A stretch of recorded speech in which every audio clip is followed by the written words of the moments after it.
y সমান 3x বিয়োগ 9 সমীকরণের x ও y অক্ষে ছেদবিন্দু নির্ণয় করো এবং সমীকরণের লেখচিত্র আঁকো। তাহলে আমাদেরকে x এর ছেদবিন্দু নির্ণয় করতে হবে।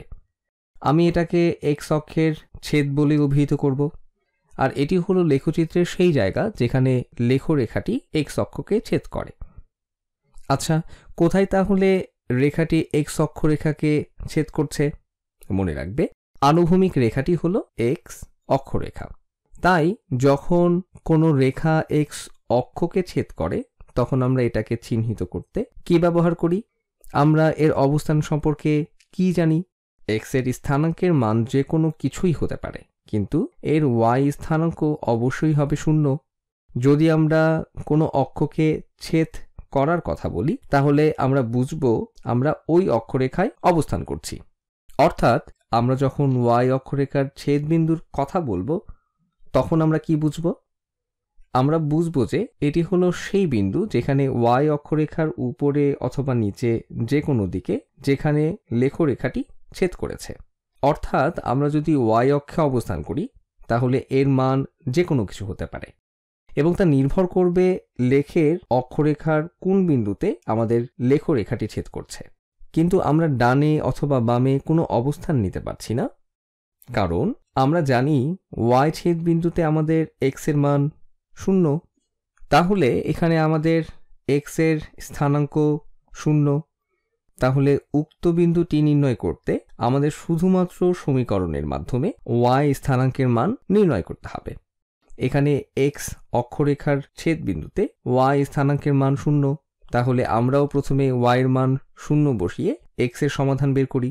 তাহলে আমরা সমীকরণটি পাবো 3x বিয়োগ 9 সমান 0। আমরা উভয় পক্ষ থেকে x বাদ দিতে উভয় পক্ষে 9 যোগ করি। তাহলে আমরা পেলাম 9 সমান 3x।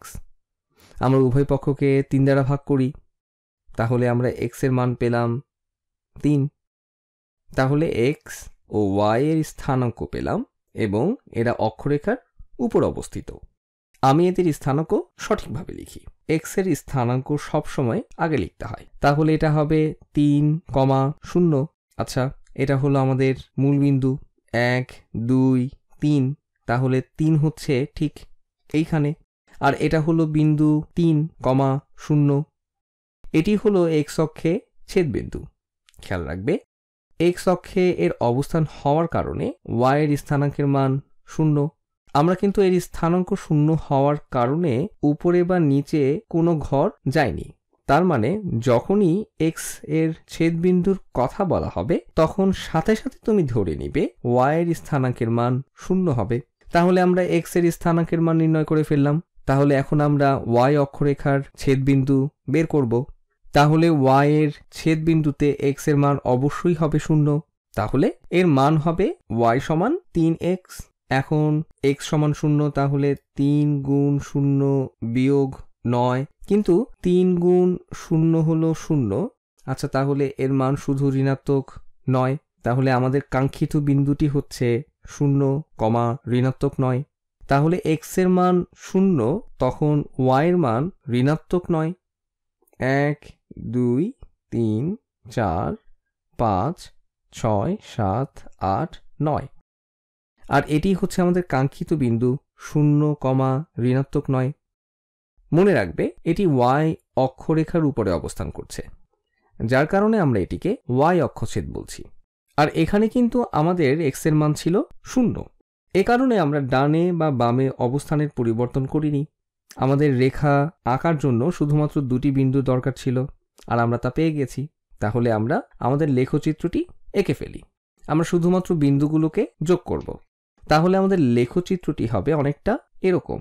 আমার কাছে আঁকার মতো ভালো উপকরণ নেই, তাই আমি যথাসম্ভব চেষ্টা করছি যেন খালি হাতেই আঁকা সুন্দর হয়। আচ্ছা, এটি দেখতে অনেকটাই এরকম হবে। তো আমরা আগাতে থাকি। আমরা একটি সরলরেখা আঁকতে চাই, আর এটি যেহেতু বিস্তৃত হতেই থাকবে তাই আমিও এই পথে যেতে থাকব। কিন্তু আমার সরলরেখাটি হঠাৎ করে আর সোজা লাগছে না। যাই হোক, তুমি মনে হয় বুঝতে পেরেছো আমার কাছে তো সোজা লাইন টানার কোনো স্কেল নেই, আর আমরা আমাদের সমস্যাটির সমাধান করে ফেলেছি।